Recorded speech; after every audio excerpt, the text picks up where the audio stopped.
Hey everyone, I'm gonna show you how to delete all Google account activity automatically.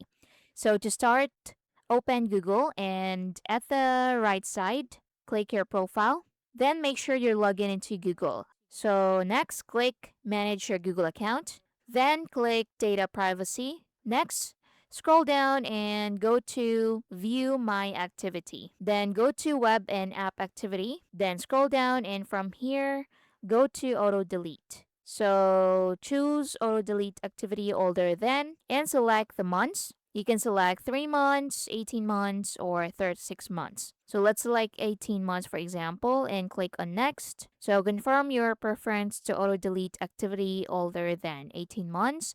Then confirm the action and it will be deleted automatically. Then click on got it and that's it. Next, you can also go to so again, click your profile at the top left and go to manage your Google account. Then again, go to data and privacy. Scroll down and go to view my activity. Then scroll down and from here, you can also click delete button and choose all time. Then choose activity to delete. You can select all or if you want to uncheck some of these, just click it just like that to uncheck it and click on next. So confirm you would like to delete the following activity and click on delete once more to confirm the action and click on got it and that's it. Please like and subscribe. Thank you for watching.